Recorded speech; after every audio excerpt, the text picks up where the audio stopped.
Coming to you straight from the Rio Grande and beyond.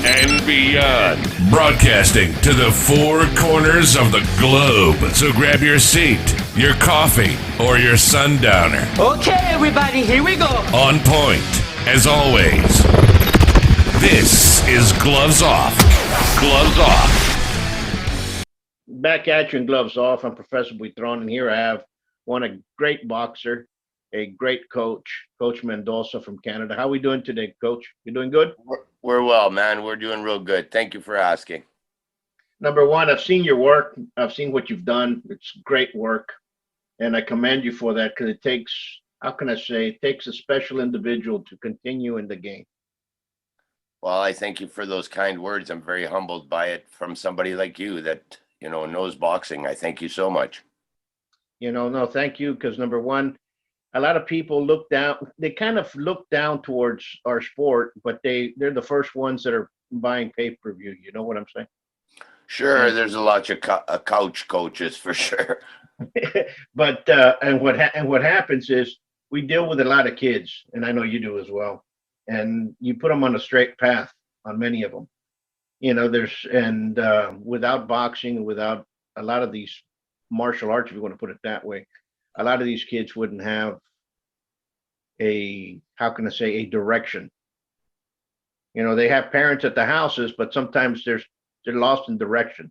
And without these sports, they can find their way around. And those are truest words ever. Many a night I drop a kid off at home and he doesn't even want to get out of my car because one mom or one dad is drunk or is stoned or is high. You know how hard it is for a guy to drop off these kids at these houses. I feel like going in there many a time and just cleaning house and telling them how, you don't appreciate what you have. There's no bad kids. I swear to God, there's no bad kids.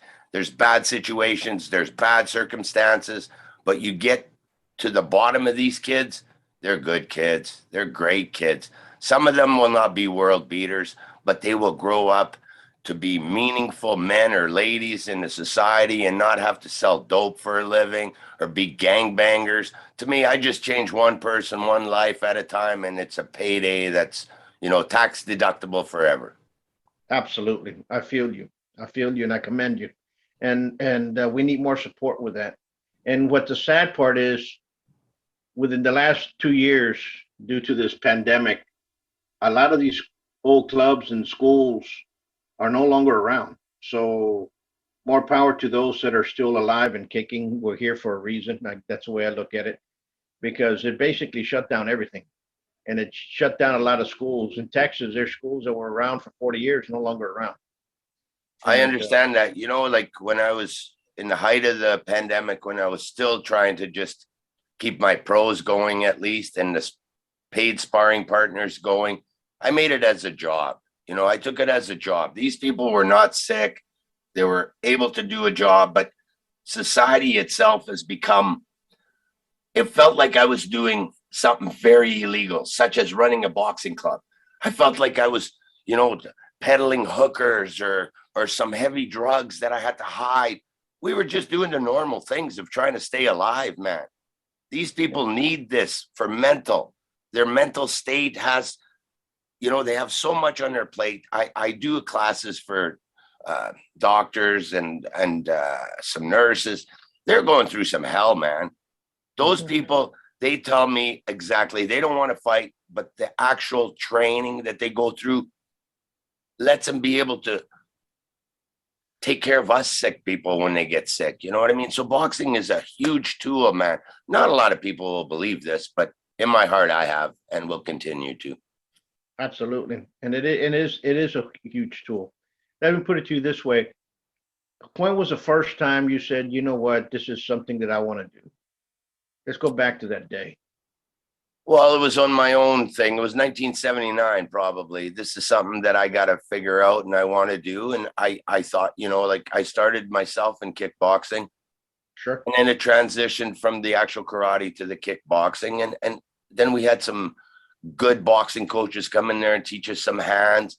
To me, it was like, you just discovered the world. This is a whole different world of, You know, you can let go of your hate. You can let go of your bulliness. You can let go of your discriminative stuff that you have inside. Once you're in that gym, blue, white, green, fat, ugly, no good, good, they're all the same. You know what I mean? So that's my love was like 1979. Then I had my own career. And then unfortunately, or fortunately, I succumbed myself to drugs. I had a huge cocaine addiction and I thought it was going to be okay and I'm going to get through this, but it wasn't. And it wasn't until the 1000th or 2000th time that I said, okay, this is it. I quit. I went to the gym. I picked up the gloves again. I started hitting again and got some sparring in again. And then a very good friend of mine that had been boxing forever told me, you know, like, you got a coaching thing going on and you should try it with just these two kids. And 1993, I had my first national champ. 94, I had another one. 95, I had two. So it just escalated from there. It made my heart warm and fixed my own demons. And I got to help some other people. Absolutely. Absolutely. And, you know, we kind of started in the same way, but I came through the Savate way, you know, which is Savate is French boxing. And, you know, fought at one time. I was third in the world. I lost my hand to an accident, if you could see that, you know. Yeah. I had 11 reconstructive surgery, you know. And I was talking to my uncle one day and he goes, go back and get kids inside the ring. And I said, sure. So we started with the local Golden Gloves and took 6 and 6 came out with trophies. And I said, okay. And that's the way it went. But, you know, Texas is a little bit different than Canada. We kind of stayed open, but still it was people kind of hated you for being open. Of course. And to the day, you know, they're like, oh, you guys are open. And you're like, no, of course we're open. Who's going to feed my family? Who's going to feed everybody? You know, who's going to get these kids out? And the first thing that happens is that they start off with, well, you're doing something wrong for the community. You're doing something wrong. You're spreading. We're not spreading anything. On the contrary, these kids are healthy. Everybody's healthy. You know. I feel you there, man. 100%. How could doing something that was probably the good thing that you could do turn into you're doing something wrong? Absolutely, absolutely. And how is boxing in general in Canada? Has it played a downfall? Is it going? Is it kind of struggling? What's going on? Well, I don't know if you've heard, like we had our first ring death here and I think about 3 or 4 years ago. And then they had a memorandum where they're basically revamped the whole boxing scene. The only thing that stayed kind of the same is the amateurs. The weight classes changed a little bit. Protocols changed a little bit now that everybody's got this Q code or they've been vaccinated.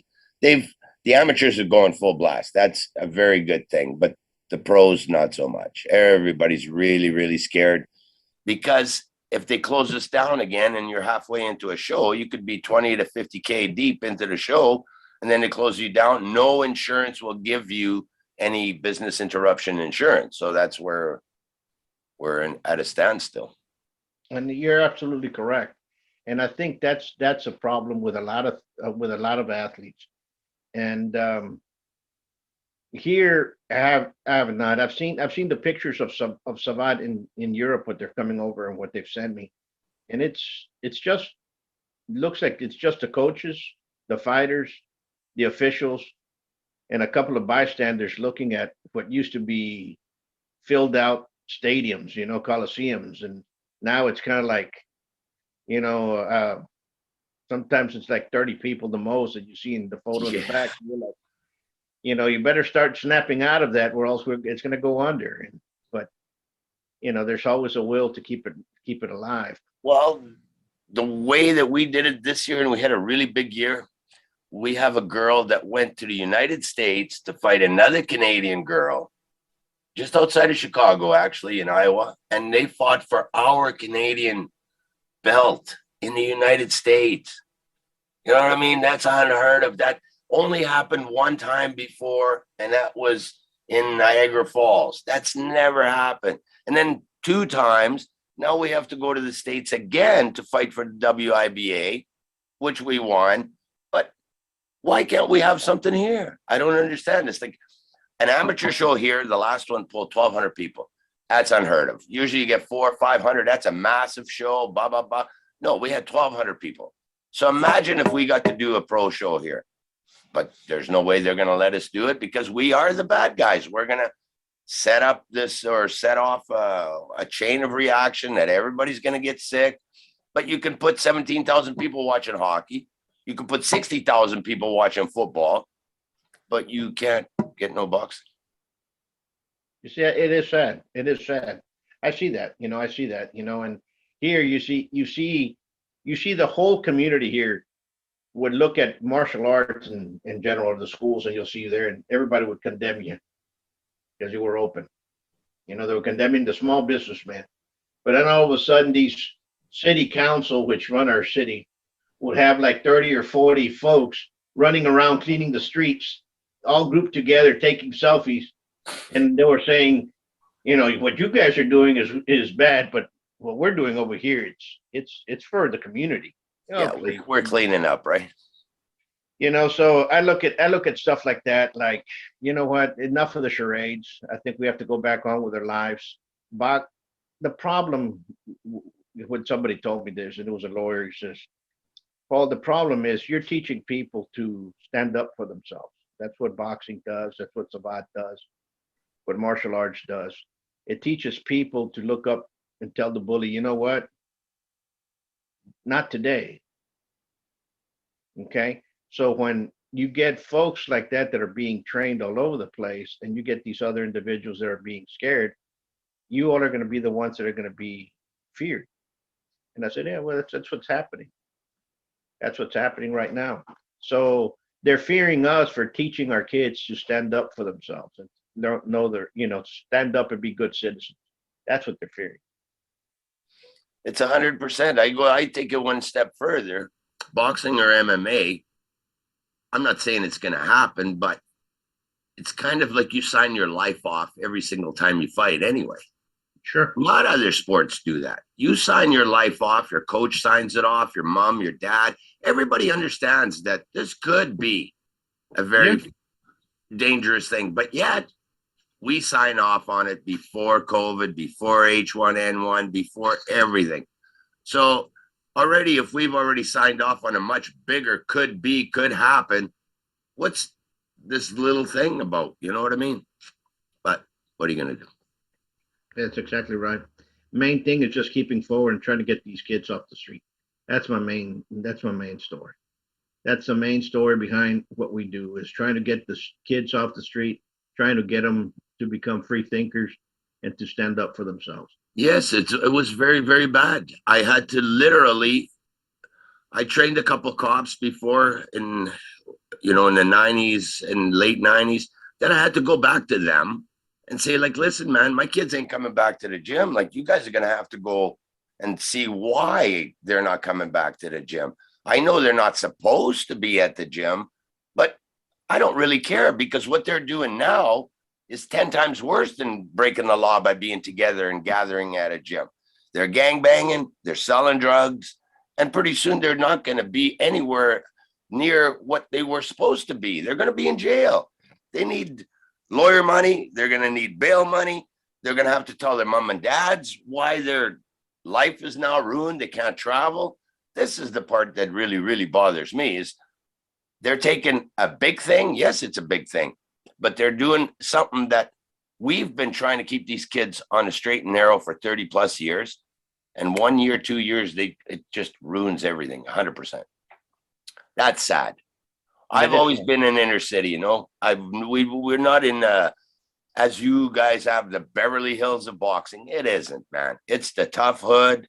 They're broken people that come in there and they're not broken anymore, man. Lots leave. They're not every one of them. You can't fix everybody, but the majority that leave there have self-confidence. They're not bullied anymore. Their home life is better. Their relationships are better. It's just an all-around better thing, man. I don't throw kids in there to get killed. That's not what the thing's about, man. Absolutely. Absolutely. I'm with you on that. And it's, you might have 30 kids and maybe 5 are going to be fighting. That's right. But And 29 of them are going to be better than they ever were before they even came there. And every day they're going to get better. Their parents phone me. They tell me their school's better. Their attitude is better. They might not ever be a world beater, but that's not what it's about anyway. It's just changing lives one kid at a time, man. absolutely. And that's what boxing is. And that's what the martial arts is. That's what it's supposed to be. It's supposed to be about building a community. It's not supposed to be, if there's world champions, great, Mm-hmm. That's great. always a bonus for sure. But But the main thing is building a community. yeah, it is. I took a kid 3 years ago that has 8, 9 in the family. 2 don't eat per day. So the other 2, they take turns. So 6 always eat, 2 don't. He's a sole provider. He was 17 years old, the only Canadian to represent the whole entire Canada, and went to Buenos Aires in Argentina. And in the world championship, he drew 4th. That's huge. You know what I mean? Huge. That's huge. That's it didn't make him a millionaire, didn't make him anything, but you should see how this boy walks around today, right? And now just hoping to get him back on track again after this pandemic to see if it's not our dreams anymore, Paul. You know what I mean? It's not our dreams anymore. Absolutely. We live through those little fuckers as dreams. You know what I mean? They bring us that little tiny bit of hope, that little bit of life that we didn't have ourselves. And every time they win or lose, we win or lose. Every time they challenge themselves, we challenge ourselves. It's a great thing. It really is. It's absolutely. Every time you see us, one of the guys in the gym figure something out, you see that smile, you know you did something. Yeah, right. You see that smile, and you know you did something right. Yeah, you got You that know right. you've already passed it on. They get it. They all get it every so often. Some get it more than others. It's just because they're there longer, right? But that's what it's all about. Yes, sir. We did a study. We started a study 2 years ago, exactly right when the pandemic started, to see if we could moderate the grades in school. We had kids that came in with B's, some with C's, some already had getting good grades. We had one kid that was flunking. That kid that was flunking started getting A's and B's, started going up. So at the end of the year, out of 14, 12 were on a roll. Wow. Hey, that's awesome, man. How can you and not be proud of that? You know what? That's what it's all about. Yes. Competitions right now, but that right there, that's what we're supposed to be making. And I remember one, the kid, his grandmother was the one that brought him, where you would take him and bring him. And she turned around and she told me one day, and you can see him improving. Pulls him out and says, now I can't bring him now because it conflicts my soap opera. And I kind of smiled and kind of just like said, I'm not going to even get into that one, And I said to the kid, see you later. Be good, behave. Well, guess what? He flunked the grade. He's back to the old self. When he was going better, they pull him out because of something that really is not as important as what they think it is. No, they don't. They don't have appreciation for these kids, is what I think it is. Once they start seeing them fall bad or go bad, they just write them off. And it's up to us to bring them back. Like you just said, you brought them back up to where it was, but then conflict of soap opera. Life is very selfish. Human beings are very selfish, man. And it's Absolutely. not kids. It's the human beings. It's the older generation that's very. But like I said, I want to commend you about what you're doing and continue doing what you're doing. We need more people like you out there. I can't thank you enough for these kind words. You know what I mean? It takes somebody right across the globe, the other side of the planet, to realize what's going on over here in our own backyard. For that, I commend you, because you bring it to the bigger audience. You bring it to the whole planet that can actually see that we're all in the same boat, whether we're Chinese or we're black or we're blue, man. We all have the same identical program that we're trying to achieve, man. And we are selfless people. If we were doing this for a new Bentley or a new, there is no new. To me, it's just duct taping the old bags. You get the odd new one, but new is a new feeling you get from a new kid, a change. A teacher phones you and said, the kid's okay, man. You know what I mean? I don't know what you're doing, but I got a couple more that can go. The halfway houses that say, I got real bad kids that, you know, they went through some shit and they come back 2 months later and they say, you know what, man, you changed those kids' lives. They're now better people. They changed their lives. I just set up a regiment for them to achieve. Discipline is very important. These kids had no discipline, but they get in there and they see an older, bigger person listen to their coach like, yes, coach, yes, coach. They start doing it. They pick up on those habits, and eventually they are those next people that are teaching the next kid. Pay attention to coach. He's telling you some stuff. Absolutely. Absolutely. Absolutely. I agree with you 100%. And to all the boxing coaches out there that are struggling, because it is a struggle, keep it up. Don't lose a fight. Keep it up. Those are kind words, man. Strong, kind words. And I hope everybody does listen. You know what I mean? Like anybody that is having a problem, feel free to reach out to me, man. I'll tell you exactly. We'll compare stories, and it's, you know, yours is probably not so bad. Absolutely. Absolutely. That's just the way it is. Well, I'm going to wish you the best, and we'll do it again probably next year. If something happens, you guys have another fight, and just like that girl that went out there, hey, bring them on, you know, because we need to make sure that everybody knows about it. I'd love very much, man. I thank you from the bottom of my heart, from every iota that I've ever been in this game to a guy like you. You're making a difference, man. And I pray God that all years are upon this and they can see that we are actually really trying to do it for a complete different reason and not a new car and not a new house. Absolutely. Until next time, my brother, you keep it up. God bless, my brother. Thank you very much, Paul. Take care. Thank you. Bye-bye.